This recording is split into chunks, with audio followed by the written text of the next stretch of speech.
नमस्कार सभी लोगों का स्वागत कर रहा हूं मैं इस वीडियो में। दोस्तों, जो भी लोग मुझे दुनिया में किसी भी जगह से सुन पा रहे हैं एवं देख पा रहे हैं, दोस्तों आप सभी लोगों का स्वागत है इस वीडियो में। आपको बता दूं, भारत देश में इस समय पे रेलवे में भारतीय रेल में एक नया रिक्रूटमेंट चल रहा है जो कि अप्रेंटाइसिस का चल रहा है। जो कि आपको पता ही है, अलग अलग ट्रेड्स के ऊपर एक अप्रेंटाइसिस करके एक रिक्रूटमेंट होता है और ये रिक्रूटमेंट पूरे देश में चलता है। इसके अंदर 3015 वैकेंसीज आए हुए हैं जो कि आपके भारत देश के वेस्ट रीजन में आए हुए हैं, वेस्ट और सेंट्रल रेलवे रीजन में। आपको बता दूं, जैसे आप इंडिया को जान रहे हो तो इंडिया के 4 रीजन है। तो उसके अंदर आपका जो वेस्टर्न साइड है वहाँ पर ये वैकेंसीज है।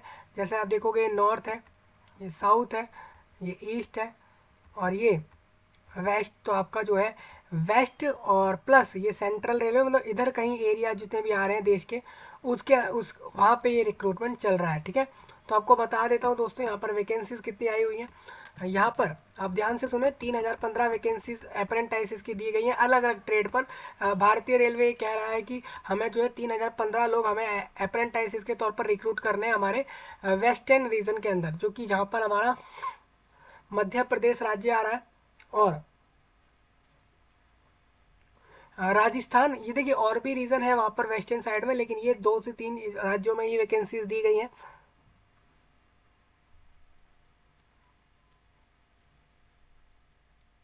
तो उसके रिगार्डिंग मैं आपको इसके अंदर बता रहा हूँ। ठीक है, तो आप सभी लोग ध्यान से सुन लें सारी जानकारियाँ, बहुत इंपॉर्टेंट होगा ये वीडियो।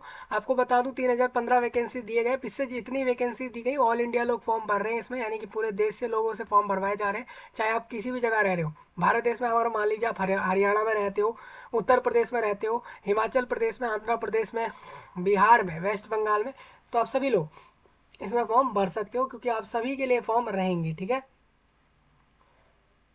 हाँ, तो ये वीडियो क्यों खास हो जाता है दोस्तों, ये वीडियो इसलिए खास हो जाता है क्योंकि हम इस वीडियो में आपके लिए फॉर्म भर के बता रहे हैं कि आपको फॉर्म कैसे भरना है।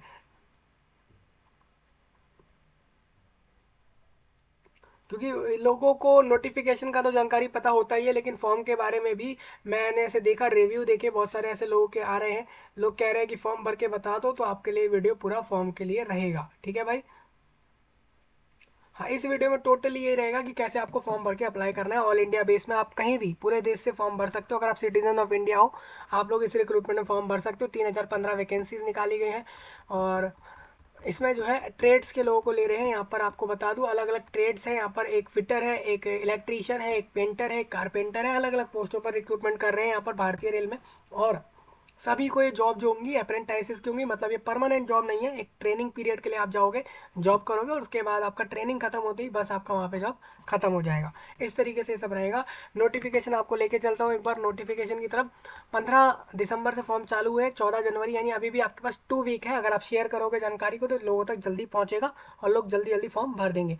जबलपुर में, जो कि मध्य प्रदेश में, भोपाल के अंदर, वो भी मध्य प्रदेश राज्य में, कोटा राजस्थान में, और इस तरीके से आपके 4 से 5 अलग अलग डिवीजन में इनको लोग चाहिए रिक्रूट कर रहे हैं अपने रेलवे में।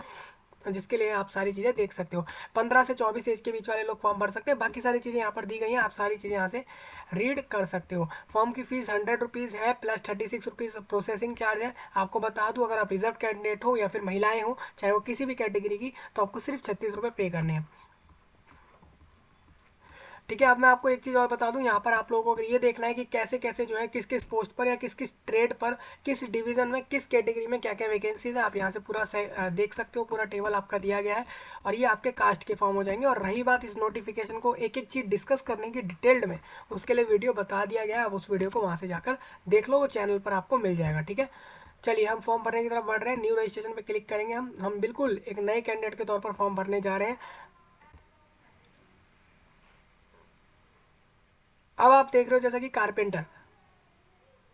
ठीक है भाई, कारपेंटर का पोस्ट पे मैं यहाँ पे अप्लाई कर रहा हूँ। आपको जिस पे भी अप्लाई करना हो आप अप्लाई कर देना, जिसके, लेकिन आप याद रखिए दोस्तों, आप जिस भी पोस्ट पर अप्लाई करें उस स्टेट का सर्टिफिकेट आपके पास होना चाहिए, क्वालिफिकेशन होनी चाहिए। Candidate name as per matriculation, आपका नाम 10वीं के हिसाब से क्या है, 10वीं मार्कशीट पर जो भी आपका नाम लिखा हुआ है मार्कशीट पर आप देखो और वही डाल दो। आधार नंबर आपके पास अगर हो डाल दो। फादर नेम आपको बताना होगा यहाँ पर, तो फादर नेम एक बार बताएंगे हम यहाँ पर।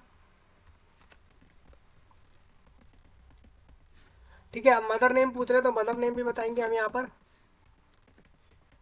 उसके बाद कह रहे हैं डेट ऑफ बर्थ बता दो, तो डेट ऑफ बर्थ मैं यहाँ बताया था। याद रखें दोस्तों, यहाँ पर जैसा भी आपको यहाँ पर ये बताया जा रहा है कि किस एज के बारे में, तो आपको बता दूं 15 से 24 के बीच वाले लोग फॉर्म भरना, उसके पीछे वाले लोग फॉर्म मत भरना, जो 15 से बिलो हो और 24 प्लस हो फॉर्म मत भरना। अगर आप रिजर्व कैटेगरी हो तो आप डेफिनेटली यहाँ पर एक्स्ट्रा एज जो आपको मिल रहे हैं आपके कैटेगरी वाइज, उस हिसाब से आप फॉर्म भर सकते हो। ठीक है भाई। तो 2003 के जून के 9 तारीख का बर्थ है यहाँ पर मेरा, तो मैंने वो बता दिया। ईमेल आईडी पूछ रहे हैं तो ईमेल आईडी बता देता हूँ।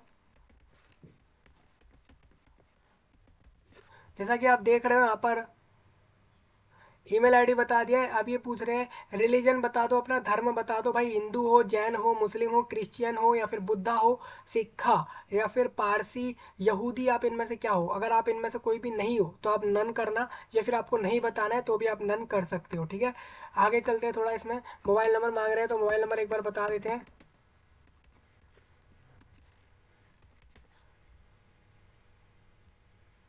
ठीक है भाई। अब ये जेंडर पूछ रहे हैं, बता दिया। कम्युनिटी पूछ रहे हैं, बता दी। यू आर, जो भी कैटेगरी आपकी, ईडब्ल्यूएस वाले ईडब्ल्यूएस ही बताना, यू आर मत बताना। अगर आपके पास ईडब्ल्यूएस के फॉर्म्स हैं तो आप ईडब्ल्यूएस ही रखना यहाँ पर। ये चीज़ मैं पहले क्लियर कर दूँ, शारीरिक रूप से विकलांग नहीं है भाई। Academic qualification SSC means tenth class को एसएससी कहा जाता है। हालांकि एसएससी स्टाफ सिलेक्शन कमीशन भी है, लेकिन यहाँ पर हम एसएससी मीन्स टेंथ क्लास को कह रहे हैं। इन्होंने ब्रैकेट में दिया भी है इस चीज़ को। आपके टेंथ में परसेंटेज कितने आए वो बता दो। फिर आपके आईटीआई परसेंटेज कितने आए, जो कि आपने कारपेंटर में लिया, उसके अंदर भी मैंने बता दिया 86 आए। फिर ये पूछ रहे हैं एक्सर इसमें नहीं है भाई। डिपार्टमेंट यूनिट आपको कहाँ चाहिए, जबलपुर में चाहिए, भोपाल में चाहिए, कहाँ इस वैकेंसी को लेना है, तो मैंने बोला जबलपुर में चाहिए। अब मैंने सारी जानकारी भर दी आप जैसा कि यहाँ से देख रहे हो। ठीक है, अब इसके बाद मैं यहाँ से सबमिट पर क्लिक करता हूँ। ये कह रहे हैं प्लीज़ वेट, थोड़ा सा इसमें इंतजार करोगे आप, उसके बाद ये थोड़ा सा इसमें कुछ बताने वाले हैं।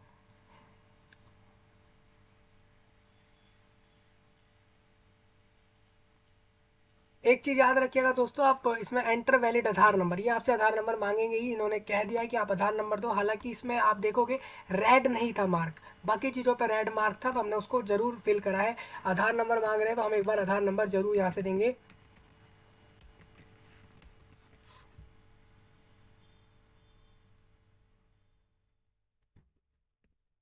अब एक बार ज़रा सबमिट करके देखें तो ज़रा इसमें होता है आगे प्रोसेस या नहीं। इस तरीके से आपको देना होगा। ये आधार नंबर लिया जा रहा है आपसे, आप लोग यहाँ से दे देना।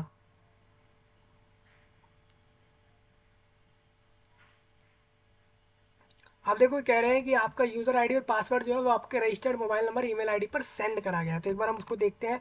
हम डायरेक्ट अपने मोबाइल को खोलते हैं। हाँ भाई, हमारे पास ये चीज़ आ चुकी है। हमारे को कह रहे हैं हमारा रजिस्ट्रेशन हो चुका है कन्फर्म्ड।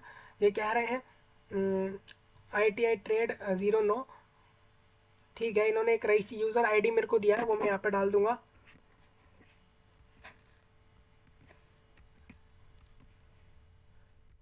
अब देखिए, जो लोग अलग अलग ट्रेड की क्वालिफिकेशन रख रहे हैं उनको सब पे अप्लाई करना है। जिनकी भी उनके पास क्वालिफिकेशन है तो उन लोगों को करना क्या होगा मैं आपको बता दूं दोस्तों। जितने भी भाई बहन हो और जितने भी लोग हैं, आप सभी लोग, आप अगर फॉर्म भर रहे हो एक से ज़्यादा ट्रेड पर, तो ऐसे में आप लोगों को ये करना होगा कि आप लोगों को इंडिविजुअल सबके फॉर्म अलग अलग ट्रेड वाइज भरने हैं। ठीक है, लेकिन याद रखें सबकी क्वालिफिकेशन आपके पास हो। विदाउट क्वालिफिकेशन आपको फॉर्म नहीं भरना है। ठीक है, मतलब आप अगर उस फील्ड में क्वालिफिकेशन रख ही नहीं रहे हो और आप फॉर्म भर दोगे तो इसमें कोई फ़ायदा नहीं होगा। अब एक बार लॉगिन करते हैं ज़रा। देखिए, हम यहाँ लॉगिन हो चुके हैं। हमसे कह रहे हैं 136 रुपये आप पे करोगे, क्योंकि आप एक जनरल कैटेगरी वाले कैंडिडेट हो। 36 प्रोसेसिंग में, और 100 रुपीज़ आप फॉर्म के पे करोगे। ठीक है, इन्होंने ये चीज़ बोल दी। बैंक का रेफरेंस नंबर यहाँ पर आपको देना होगा, प्लीज़ एंटर। ये सब चीज़ें मांगेंगे ये जब आप फीस पेमेंट करने जाओगे। आप बोल रहे हैं कि कैंडिडेट एड्रेस अपना बता दें यहाँ से। तो नियरेस्ट रेलवे स्टेशन आपसे पूछा जा रहा है, तो मैं यहाँ से बता देता हूँ। न्यू दिल्ली,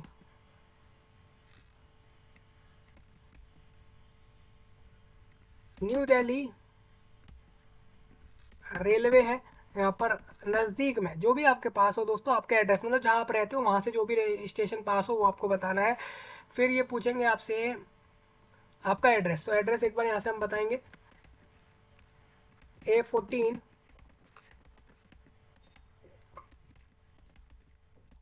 मयूर विहार। ठीक है भाई, उसके बाद एरिया विलेज इसको आप बता दो जैसे कि बोल रहे हैं। उसके बाद ये लैंडमार्क आप बता सकते हो। यहाँ पर हनुमान मंदिर है एक पास में, उसको मैंने बता दिया यहाँ पे। फिर ये पोस्ट ऑफिस पूछ रहे हैं, तो पोस्ट ऑफिस मयूर विहार का पोस्ट ऑफिस है यहाँ पर।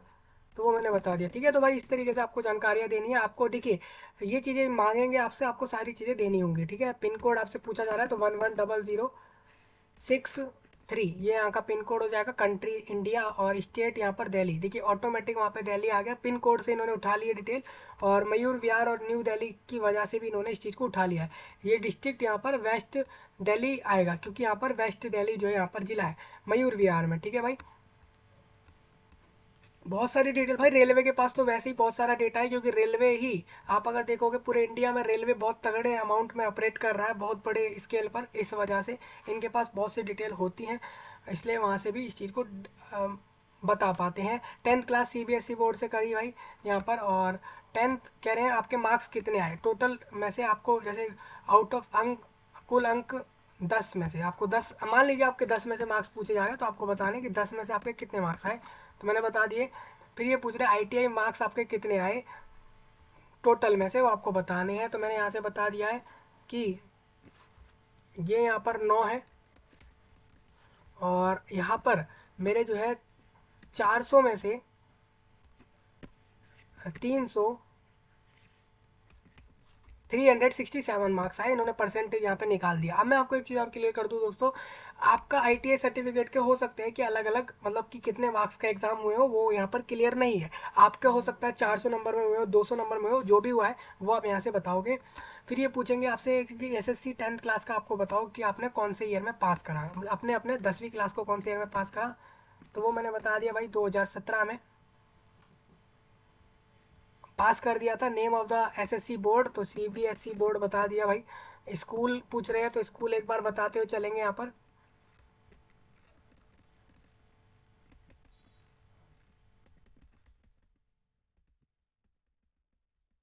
यहाँ पर स्कूल का नाम आ गया है केंद्रीय विद्यालय, और इसके बाद सर्टिफिकेट नंबर आपसे पूछा जाएगा, तो सर्टिफिकेट नंबर सबको देना होगा।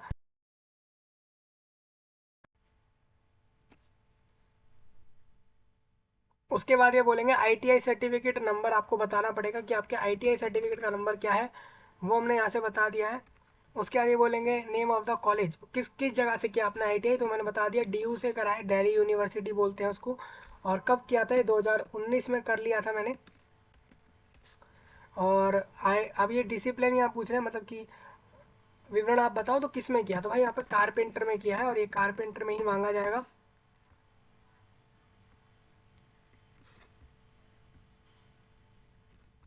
ठीक है भाई, तो इस तरीके से आपको बता देना है। अभी इसमें जो है एक चीज़ और आपको क्लियर कर दूं,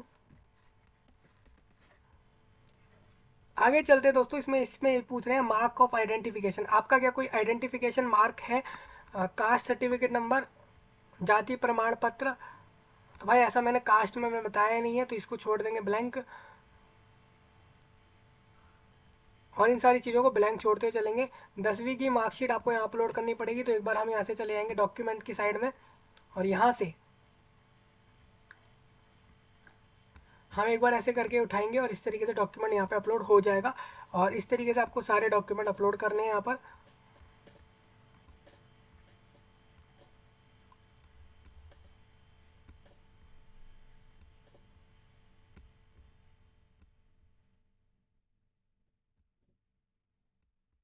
ठीक है भाई, तो सभी को समझ आना चाहिए कि हमें किस तरीके से कैसे कैसे चीज़ें अपलोड करनी है। कुछ भी यहाँ पर मिस्टेक आपके द्वारा ना हो, तो इस चीज़ को थोड़ा ध्यान में रखें। जैसे हमने यहाँ पर एक एक चीज़ों को अपलोड करा है इस तरीके से।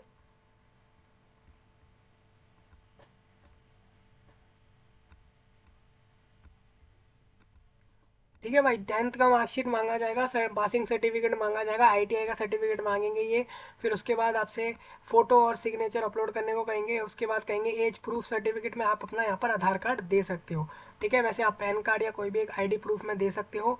और कास्ट सर्टिफिकेट हमने यहाँ पर नो फाइल चूजन, क्योंकि कास्ट सर्टिफिकेट हमने इसलिए नहीं देना है यहाँ पर क्योंकि हम जनरल से अप्लाई कर रहे हैं। ठीक है, पेमेंट की रिसिप्ट अभी यहाँ पर अपलोड आप कर सकते हो, जैसे ही आपका पेमेंट हो जाए उसका रिसिप्ट आप यहाँ से डाल देना। इस तरीके से आपको सारी चीज़ें करते हुए चलना है आगे। और यहाँ पे आपके सारे डॉक्यूमेंट आ चुके हैं, और इस तरीके से हमने यहाँ पर फॉर्म भर लिया है। अभी आप इसको पूरा इस बार इस तरीके से चेक करोगे।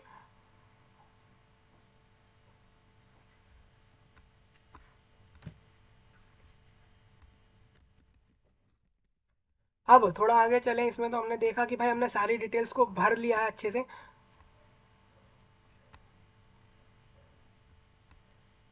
अब ये कह रहे हैं बैंक रेफरेंस नंबर आपको बताना पड़ेगा, बैंक अकाउंट नंबर जैसी चीज़ें आपको यहाँ पर देनी पड़ेंगी, और क्लिक हेयर टू पे पे आपको जाना पड़ेगा। आप जब वैसे देख रहे हो कि यहाँ पे हमने सारी डिटेल भर दी है। अभी हम जैसे हम सबमिट पर क्लिक करते हैं तो कहेंगे एंटर डी यू नंबर। अब ये डी यू नंबर क्या है मेरे को भी बताया जाएगा यहाँ पर।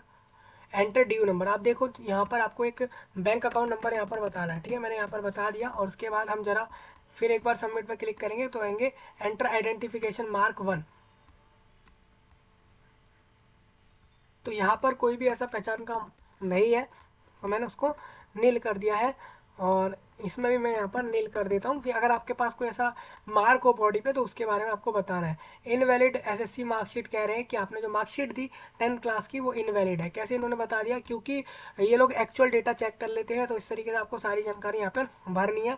लेकिन मैं आपको बता दूं दोस्तों, मैं यहाँ पर एक्चुअल डेटा को अपलोड नहीं कर रहा हूँ, क्योंकि ये मैं एक्चुअल में फॉर्म नहीं भर रहा हूँ, आपके लिए बता रहा हूँ। तो आपको इस तरीके से डॉक्यूमेंट अपलोड करने हैं। डॉक्यूमेंट अपने डिवाइस में कहीं ना कहीं सेव करके रखें और वहीं से उसको उठाएं और अपलोड करें। याद रखें सारे डॉक्यूमेंट पीडीएफ फॉर्मेट में हो और साइज़ का वही रहे जो कि इन्होंने नोटिफिकेशन में दिया है कि भाई अपने फाइल का साइज़ इतना रखो, और जेपीजी या फिर जेपीईजी जैसा फॉर्मेट जो भी कहा जा रहा है वही रखना है आपको, ठीक है। तो इसमें थोड़ा आपको ध्यान में रखते हुए चलना होगा। अभी यहाँ पर मैंने डॉक्यूमेंट दोबारा अपलोड इसीलिए करना पड़ रहा है क्योंकि इन्होंने देखा कि सबसे पहले जो मैंने 10th का मार्कशीट दिया वो मार्कशीट नहीं था, वो असल में एक रिक्रूटमेंट का फॉर्म था। इन्होंने इस चीज़ को पता लगा लिया। जैसे कि आप देख रहे थे जब मैं एड्रेस डाल रहा था तो वहाँ पर भी इन्होंने ऑटोमेटिकली वहाँ पर दे दिया था कि वेस्ट दिल्ली में मयूर विहार आता है, तो इन्होंने इस चीज़ को बता दिया दिल्ली में कहाँ आ रहा है। तो इस तरीके से डेटा बता पा रहे हैं, क्योंकि रेलवे के पास भी डेटा बहुत सारा है। तो इस तरीके से आपको करना है, आपको एक्चुअल चीज़ अपलोड करनी है। मैं आपको फिर से क्लियर कर दूं, क्योंकि आप लोगों को ये जॉब लेनी है, ये ट्रेनिंग के लिए जाना है अप्रेंटाइसिस में, तो आपको इस तरीके से सारी चीज़ें सही सही अपलोड करनी होंगी।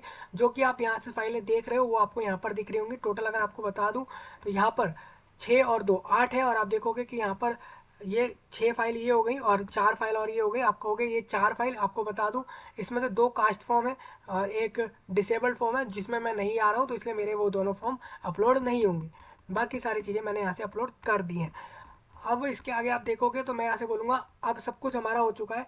यहाँ से हम सबमिट से पहले हम डायरेक्ट फीस के लिए आगे बढ़ेंगे, तो क्लिक हेयर टू पे फीस। हम फीस के डायरेक्ट ऑप्शन पे आ जाएंगे तो स्टेट बैंक कलेक्ट, यहाँ पर स्टेट बैंक ने एक इंटरफेस दिया है। जैसे कि आप जानते हो पूरे दुनिया भर में देश भर में अलग अलग बैंक है, उसमें से एक स्टेट बैंक भी है जो कि अपना फैसिलिटी देता है पेमेंट के लिए। उनमें से उन्होंने दे रखा है, उन्होंने कहा है। अब यहाँ से आप देखोगे तो आप किसी इनमें पहले आप ये चूज़ करोगे, प्राइवेट मर्चेंट पे जाना है आपको, government department, municipal corporation, recruitment. आपको सिलेक्ट कैटेगरी सिलेक्ट करनी है कि आप किस कैटेगरी में पेमेंट करने जा रहे हो, ठीक है। तो मैंने यहाँ से बोल दिया रिक्रूटमेंट में, तो रिक्रूटमेंट सिलेक्ट करेंगे हम। अब एंटर पेमेंट डिटेल्स, अब आपको बताना है सर्च फॉर रिक्रूटमेंट, तो आप बता दोगे यहाँ पर RRC। देखिए अभी नहीं आया इसमें, देखिए यहाँ पे मिलना मुश्किल है काफ़ी, लेकिन आप अगर देखते हो तो यहाँ पर रिक्रूटमेंट बहुत सारी एक साथ चल रही है, ठीक है। तो आपको यहाँ पर ढूंढने में प्रॉब्लम आ सकती है, उसको ढूंढ लेना है आपने, जिसको भी आप पेमेंट करने जा रहे हो इस तरीके से आपको ढूंढ लेना है। सबसे पहले मैंने बताया ऑल इंडिया, और यहाँ पर मैंने बोल दिया रेलवे। देखिए रेलवे का इन्होंने नहीं दिखाया, यानी रिक्रूटमेंट, क्योंकि वो एक एक्चुअल जॉब नहीं है। तो हम एक बार फिर से इसमें दोबारा पेमेंट की तरफ आएंगे। यहाँ से मैं दोबारा क्लिक हेयर टू पे पे क्लिक करूँगा और फिर दोबारा से यहाँ से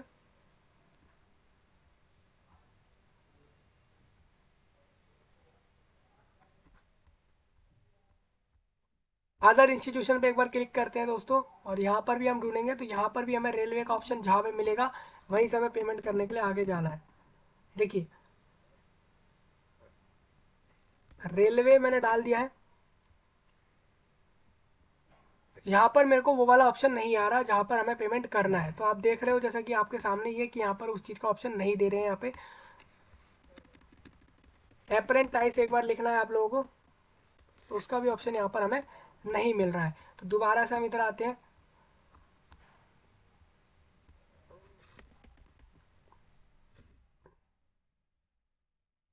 देखिए यहाँ पे ये ऑप्शन मिल गया है, देख रहे हो आप, जैसा कि मैंने यहाँ पर रेलवे डाला तो railway recruitment cell West Central Railway Jabalpur, देख रहे हो आप दोस्तों, वही वाली चीज़ आई है।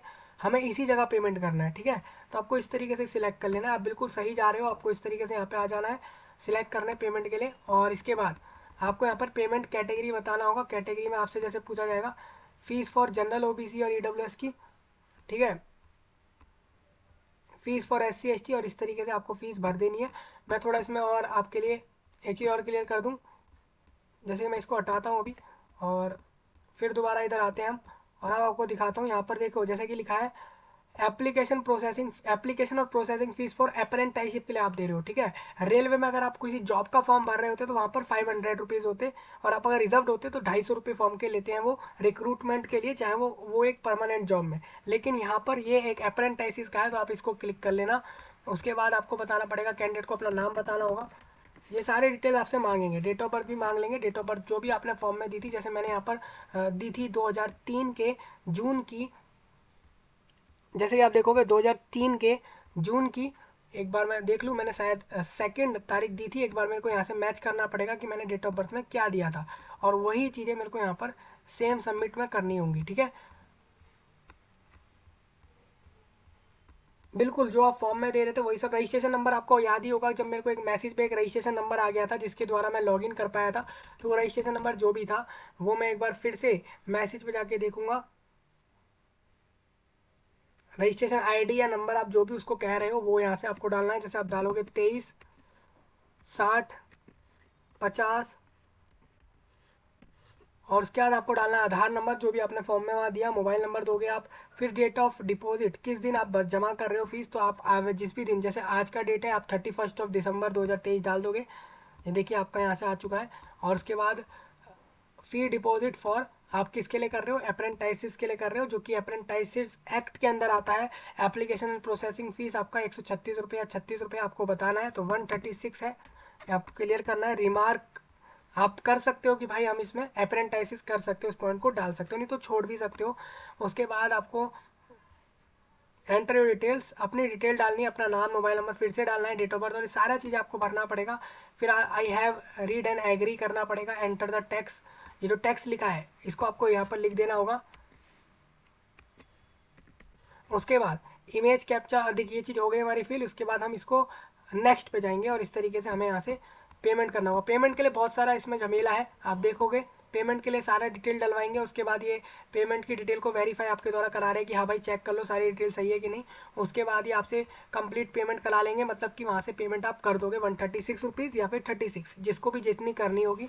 उसके बाद आप फॉर्म फीस का जो है रिसिप्ट का प्रिंट लोगे, जिस पर लिखा होगा कि भाई इस कैंडिडेट ने अप्रेंटाइसिस के लिए इतनी फीस पे करी है, इस दिन पे करी है, इसका डेट ऑफ बर्थ ये है, इसका नाम ये है, इसकी एज ये है, और सारी डिटेल वहाँ पर रिसिप्ट में आ जाएंगी जो भी आपसे यहाँ पे मांगी जा रही है। इस तरीके से आपको आगे बढ़ते हुए चले जाना है, और पेमेंट करने के बाद रिसिप्ट को एक बार डाउनलोड करना है। और जैसा कि आप फॉर्म में देख रहे थे, यहाँ पर मैंने इसको अपलोड किया है, इसी तरीके से आपको फीस रिसिप्ट को अपलोड करना पड़ेगा। फीस रिसिप्ट यहाँ पर अपलोड हो जाएगी। बस इतना कर लोगे आप, उसके बाद आप डायरेक्ट यहाँ पर फॉर्म सबमिट पे क्लिक करोगे और आपका फॉर्म जमा हो जाएगा, और उसके बाद आपको फॉर्म का प्रिंट भी लेना है। बस इतना करोगे, सभी लोगों का फॉर्म फिल हो जाएगा और जमा भी हो जाएगा। तो मेरे को उम्मीद है पूरे देश के लोगों को समझ आई होगी ये बात। ऑल इंडिया बेस में ये बातें थी, पूरे देश के लिए थी। अगर देश में कोई भी लोग कहीं से भी फॉर्म भर रहे हैं जॉब पे, उन लोगों को इसी तरीके से भरना होगा। 14 जनवरी लास्ट डेट है, तो जल्दी जल्दी फॉर्म भरें, और इस जानकारी को लोगों तक, देश विदेश दुनिया में जगह जगह तक शेयर करें। और कोई इसमें पॉइंट ऐसा लगा हो जो नहीं समझ आता है, कमेंट में बताएं। मैं आपसे मिलता हूँ जल्द ही, तब तक के लिए आप सभी का धन्यवाद।